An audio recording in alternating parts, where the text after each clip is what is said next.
আসসালামু আলাইকুম রহমতুল্লাহ। কেমন আছেন সবাই? আশা করি সবাই ভালো আছেন। আমি আজকে দেখাবো কেকের উপর কিভাবে আপনারা নাম লিখবেন।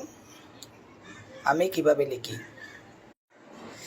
আমি লেখার জন্য নিয়েছি 1 KG mango cheese cake.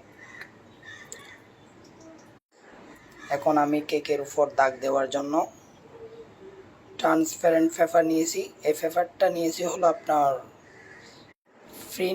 Photo প্রিন্টের নিচে একটা প্লাস্টিক থাকে, আপনারাও জানেন।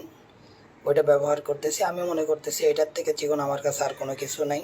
এইটা দিয়ে দাগ দিতে হবে তা কিন্তু নয়। আপনার হাতে চিকন, সব থেকে চিকন যা কিছু থাকে, নাইফ দিয়ে দেওয়া যায়, কিন্তু খুব আলতো হাতে দিবেন, খুব আলতো হাতে, যেন কেকের উপর বেশি আঘাত না আনে, দাগটা যেন বোঝা যায়। কোনো রকম আপনি বুঝতে পারলেই হবে। আর তেমন একটা বড় দাগ দিবেন না, বাহিরে লেখার পর বাহিরে যেন আবার দাগ দেখা না যায়। আবার দাগ হলে দাগ তুলতে যাবেন না, তুলতে গেলে আর নষ্ট করে ফেলবেন। তাই চেষ্টা করবেন বড় দাগ না দেওয়ার জন্য।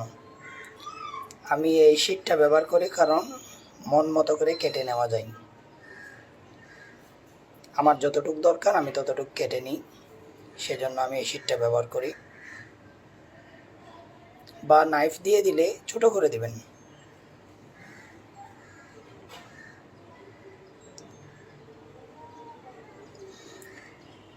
আমি নিয়েছি 1 কেজি ম্যাঙ্গো চিজ কেক। আমাদের অফিসের রেজিডুয়াল যা কেক থাকে।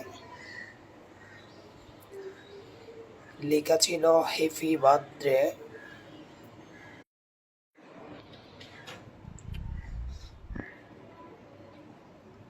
হ্যাপি বার্থডে ইনাম।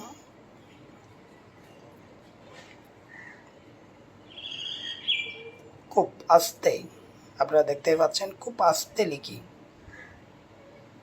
যদিও যেভাবে লিখতেছি আমি, এই লেখাটা আরও সুন্দর হওয়া দরকার, আরও সুন্দর হবার ইয়ে ছিল, কিন্তু আমি আরও সুন্দর করতে পারতাম। কিন্তু লেখার জন্য, যদি আপনি সুন্দর লিখতে চান, লেখার জন্য একটা প্লেস দরকার। এটা ছিল 1 কেজি কেক। 1 কেজি কেকে আর কতই বা জায়গা থাকবে।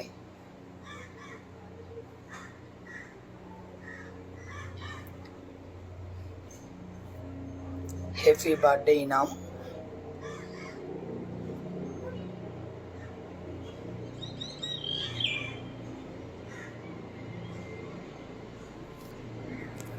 ক্রিমটা ফিনিশিং করে নেবেন যেন কোনো বিসি না থাকে, তাহলে সমস্যা করে।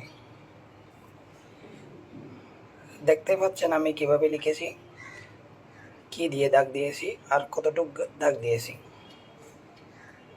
Happy birthday Inam. Okay, thank you so much. আসসালামু আলাইকুম।